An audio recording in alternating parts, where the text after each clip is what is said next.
হ্যাঁ, আমি গর্বিত, আমি বাঙালি। নমস্কার বন্ধুরা, আমি আজকে সকালে একটি পোস্ট দেখলাম এবং সেটি দেখার পর গায়ের কাঁটা দিয়ে উঠেছে। পোস্টটি প্রায় 1 ঘন্টা 11 মিনিটের। আমি লিঙ্কটা অবশ্যই তোমাদেরকে শেয়ার করব। সেই পোস্টটি হলো নেতাজি সুভাষচন্দ্র বোসকে নিয়ে। নেতাজি সুভাষচন্দ্র বোস আদৌ কি ভারতবর্ষে ফিরেছিলেন নাকি তিনি ফেরেননি, সেই নিয়ে ভিডিওটি। তো মিস্টার কুনাল বোস একটি বই প্রকাশ করেছে 22শে জানুয়ারি। সেটি অবশ্যই কলকাতা বইমেলাতে পাওয়া যাচ্ছে। শুধু তাই নয়, যারা এই বইটি কিনতে সক্ষম নন তাদেরকে বিনীতভাবে অনুরোধ করব, আমি প্রথম কমেন্টে ভিডিওটির লিঙ্ক দিয়ে দেব, তোমরা অবশ্যই দেখো।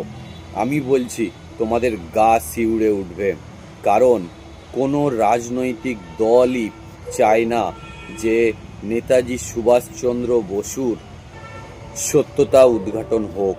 কারণ এতে বিজেপি বলো, এতে কংগ্রেস বলো, সবার গা ধুয়ে যাবে। এই মুহূর্তে আমাদের রাম মন্দিরের ঠিক পাশেই,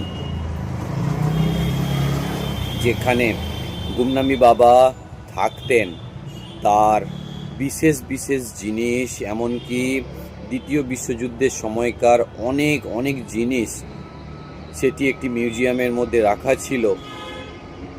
সেই মিউজিয়ামটি বেসরকারিকরণ করার জন্য সেগুলোও ধ্বংসপ্রাপ্ত হতে চলেছে।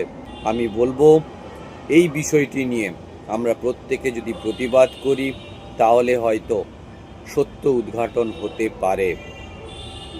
তাই আমরা চলো প্রত্যেকে সেই ভিডিওটি দেখি এবং পারলে যদি সম্ভব হয় আমাদের এই বছর বইমেলাতে সুভাষ ফিরেছিলেন যে বইটি কুনাল বোস লিখেছেন, সেই বইটি আমরা প্রত্যেকে পড়ার চেষ্টা করব। এবং আমরা ছোটবেলায় যেটা তাইহুক বিমানবন্দরে সুভাষচন্দ্র বসুর বিমান দুর্ঘটনায় মৃত্যু হয়েছে, সেটা যে আসল ঘটনা নয়, সেটা যে মিথ্যাচারণ করা হয়েছে, এবং তিনি সবসময় মনে করতেন গোপনীয়তা। সুভাষচন্দ্র বসু সবসময় কিন্তু মনে করতেন গোপনীয়তা। তিনি কখনো কোনো কিছু প্রকাশ করতে চান না এবং দেশের মাটিতে মৃত্যুবরণ করতে চান, মৃত্যুবরণ করতে পারেন। আর ঠিক তাই হয়েছে। এবং সেই গুমডামি বাবাই হলো আসল সুভাষচন্দ্র বসু। তার দাঁতের ডিএনএ টেস্টের রিপোর্ট পর্যন্ত প্রকাশ করা হয়নি। তাহলে বুঝতে পারছো যে কেন্দ্রীয় তৎকালীন কংগ্রেস সরকার বা বিজেপি সরকারও চায় না এটার সত্য উদ্ঘাটন হোক। সর্দার বল্লভভাই প্যাটেলও সুভাষচন্দ্র বসুর বিরুদ্ধে কেস করেছিলেন। আমরা যদি প্রতিবাদ করি, আমরা যদি প্রত্যেকে প্রতিবাদ করি, তবেই কিন্তু সেটা সত্য উদ্ঘাটন করা সম্ভব হবে। আর না হলে এভাবেই হারিয়ে যাবে আমাদের নেতাজি, আমাদের সুভাষচন্দ্র বসুর আত্মজীবনী। স্বাধীনতার পরবর্তী সময় যে ঘটনাগুলি, সেগুলো একদম অন্ধকারেই থেকে যাবে।